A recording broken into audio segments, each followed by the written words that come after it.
Good day and welcome back to Elementary 72 Gaming. Now, before I continue with my final build series, this is a bit of a special one. Now, the reason I'm saying special is this is the Corax Destroyer. It is a T4 version ship, and T4 is where we get our introduction into the more heavy elements of the gameplay.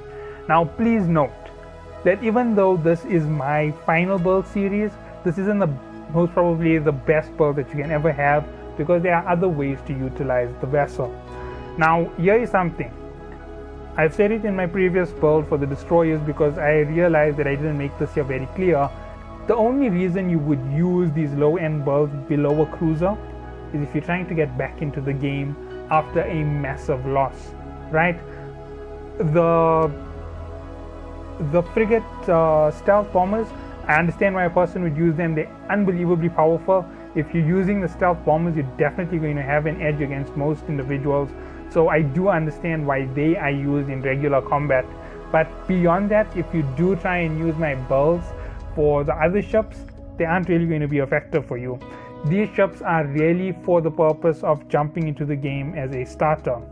Now, as you can see, this is the day on which I was doing it, so you have an idea of when the videos were made. So here is the Corax.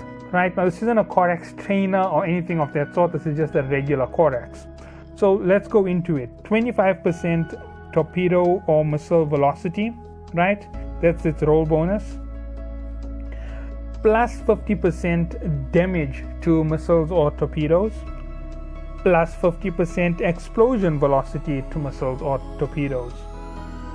Now, destroyer command bonuses are plus 25% Weber fire optimal range, plus 25% Nosferatu optimal range. Now, unlike the first vessel that I made, this vessel will take advantage of these two. The ship is good for taking out small ships, it's good for taking out large ships. Unlike the regular Cormorant, the Corax is also in the same class, but it has the ability to be augmented in its engineering. Since it can be augmented, it can be made unbelievably fast, and when the ships get fast, they get really, really powerful. So take that in a stride with what I'm about to give you. Okay, 3,571 defense. It's on the upper end of what you would get with a frigate. This is just the baseline for the ship, right? 284 meters per second. It isn't very fast, but it isn't very slow. It's in the same class as a entry-level vessel because it is an entry-level vessel. It will give you some catch-up speed when it comes to catching smaller, more irritating ships, and it can tank quite a bit of damage. So thinking about it, the ship is very useful for those who are trying to climb back up into the game. The ship will be effective for you up to about a T6 mark, right? Everything else is just baseline steps. Power grid output is 50 megawatts. Now, one of the changes that I make when I really go through these ships is that I normally focus on them in one aspect and one aspect alone. I always focus on making them particularly powerful when it comes to their ability to fight effectively. Now, considering that they don't have marks past 380, they aren't going to be able to outpace everything.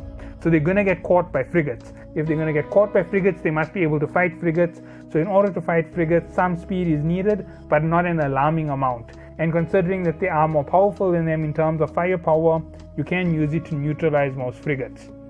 Okay, getting to it, let's look at where the slots lie. We have 3 weapons, 2 mid, 3 low, and 2x2 for engineering. We can see that it's a shield resistance build, and this is where shield resistance starts to play a big part in combat. You're going to see that it's going to be a constant way of me plotting them out where they have speed and resistance. Now, speed plus resistance is very good for this type of play because it makes your ship harder to hit. But obviously there are downsides to everything that I am building, and you would notice them if you play the game for a little bit, that they aren't really the most effective.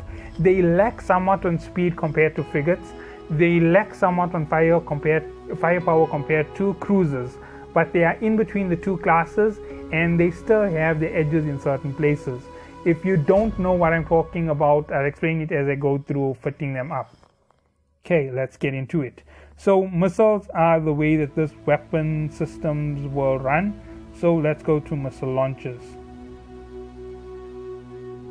Okay, so I am going to go with an X type for the maximum power usage. Obviously, if you are planning these for reserve ships in case of the worst case, you'll buy them and set them up in high sec.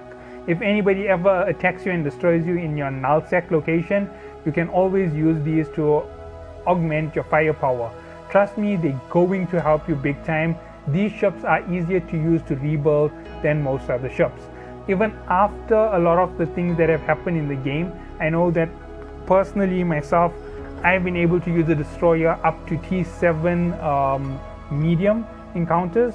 I could use a Corax or a Comment in up to a T7 large with very good skills. Now that is the problem, it is skills. So since skills are something that we won't acute to everybody, we're just going to leave them out. Remember, we have 50 megawatts. So 9 megawatts a weapon, that gives us 27 megawatts claimed for this limited first part of the ship, right? So 27 megawatts are gone, and we have quite a good output of fire. We have a 90 damage, plus the fact that it is augmented by 50%. That means we're going to be over 135 with the ship. It isn't matching the special class vessels. Remember, special class vessels are special class vessels. Stealth bombers and so forth are all in their own class. This here also has another class of vessels that can be used quite effectively by people who understand where the skills need to be for the particular class of ships. So you will see what I'm talking about when I reach them. Okay, so there we go with the standard missile launchers. We are 27 megawatts down. Now we have to go to mid slots. Now understand that we are at exactly 25 extra on the end. So we have 23 to go. We're going to lose quite a bit in this next class. So please bear with me as I do it. Predator, Stasis, Web of Fire, you have a bonus to it at this level. The fact that it's going to pull you up a little bit of a distance, if you have bought this in advance and are holding it in your station in high sec, wherever it is, you can always launch out and effectively pull off a massive strike against an enemy. Now, thinking about it, Stasis, Web of Fire, Predator class is really going to do a lot for you, especially since it's not in a place where you're going to get hit or targeted when it comes to actual combat. So thinking about it, here's what you're going to have to do. Using the Web of Fire, you're going to knock out a ship, and then you are going to drain them with a Nosferatu. The reason is, although the ship is effectively using more than one set of skills, it is very, very weak on power grid. That is one of the weaknesses with destroyers. They aren't that much of an upgrade to a frigate, but there will be an upgrade later when we come to the naval class vessels.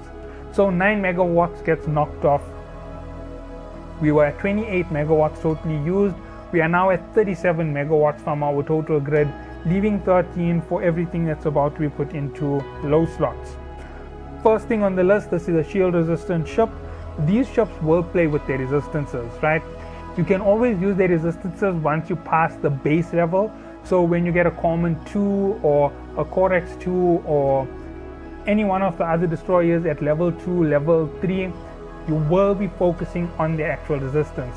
In level 1, I will go with shields just for the basic purposes. But obviously, since they have that deflection issue where they aren't as fast as the other ships from the frigate class, I might even make them into proper builds with their proper resistance.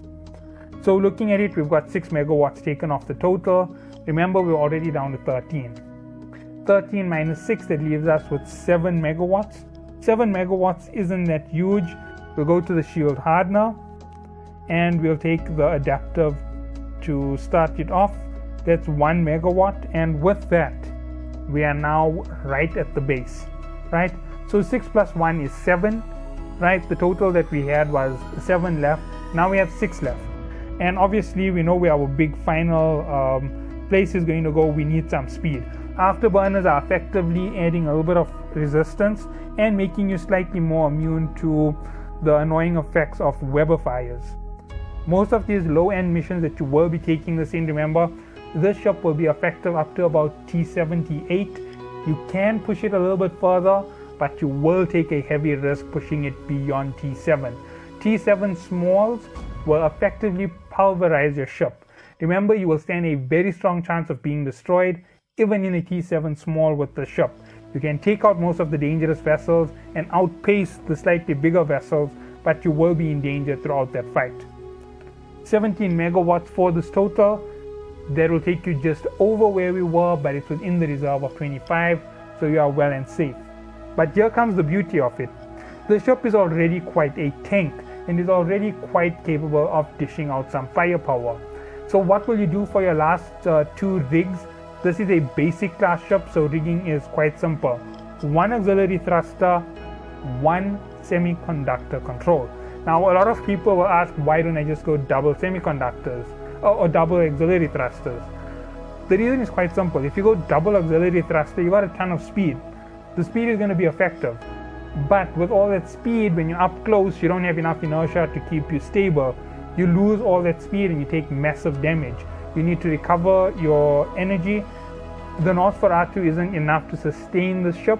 Remember, you're slightly bigger than most frigates. You have a slightly larger consumption than them. You aren't at the higher class where you're going to get 3x4, which is 3 weapons, 3 mids, and 4 low slots. That comes in later when we go on a little bit further down the line with the higher level frigates. Destroyers.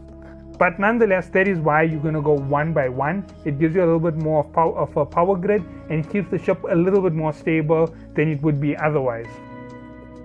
Moving on, the next thing that we're going to add to the ship is going to be in terms of weapons. We're going to increase its firepower.